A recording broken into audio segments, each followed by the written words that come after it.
झारखंड के पूर्व सीएम और जेएमएम सुप्रीमो हेमंत सोरेन गिरफ्तार हो चुके हैं। उनके इस्तीफा देने के बाद से राजनीतिक उथल-पुथल लगातार बढ़ती जा रही है।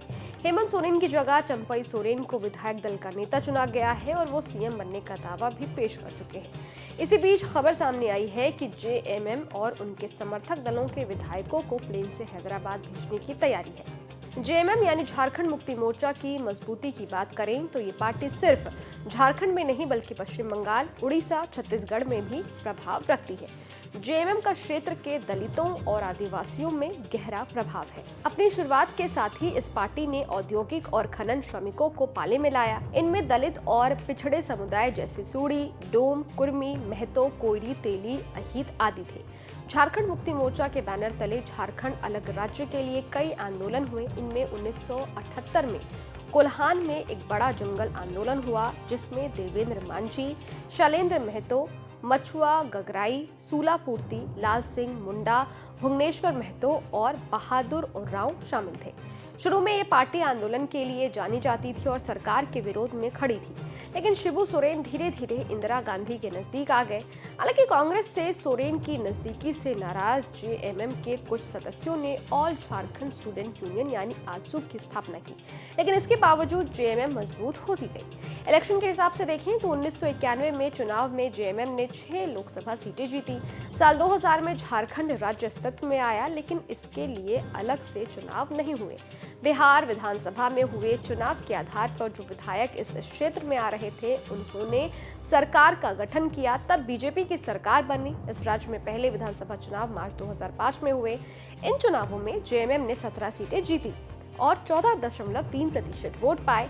इस चुनाव में किसी पार्टी को बहुमत नहीं मिली, लेकिन गठबंधन की सरकार जरूर बनी। शिबू सोरेन 2 मार्च 2005 से 12 मार्च 2005 तक सीएम बने। 10 दिन में ही सरकार गिर गई। इसके बाद 28 अगस्त 2008 से 18 जनवरी 2009 तक शिबू सोरेन फिर सीएम रहे, जिसके बाद राष्ट्रपति शासन लग गया।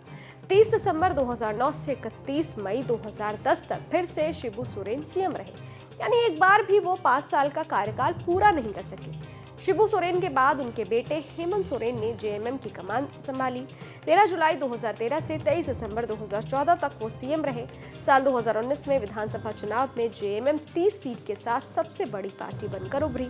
कांग्रेस और राजद के साथ मिलकर सरकार बनाई। इसके बाद 29 दिसंबर 2019 को वो सीएम बने और पहली बार लग रहा था कि जेएमएम 5 साल का कार्यकाल पूरा करेगी, लेकिन अब नया संकट खड़ा हो गया। जेएमएम की पहचान बेशक इस समय झारखंड राज्य से हो, लेकिन पार्टी का गठन साल 1973 में ही हो गया था और तभी से ये जमीनी पकड़ बनाने लगी थी। शिबू सोरेन सीएम बने। हालांकि कई बार सीएम बने, लेकिन हर बार कुछ ही दिनों के लिए वो सीएम रहे, यानी सीएम के तौर पर कभी अपना कार्यकाल पूरा नहीं कर पाए। इसकी शुरुआत की बात करें तो साल 1967 में कुर्मी नेता विनोद बिहारी महतो ने शिवाजी समाज की स्थापना की थी। वहीं संथाल नेता शिबू सोरेन ने 1969 में सोनत संथाली समाज की स्थापना की। इसके बाद 4 फरवरी 1973 में झारखंड मुक्ति मोर्चा की स्थापना विनोद बिहारी महतो, शिबू सोरेन और कॉमरेड डॉक्टर ए.के. राय ने की थी। इस पार्टी का मुख्य उद्देश्य बिहार से अलग झारखंड राज्य की स्थापना था। इसके बाद ये पार्टी लगातार पैर पसारती गई और आदिवासियों और पिछड़ों पर प्रभाव बढ़ाती गई।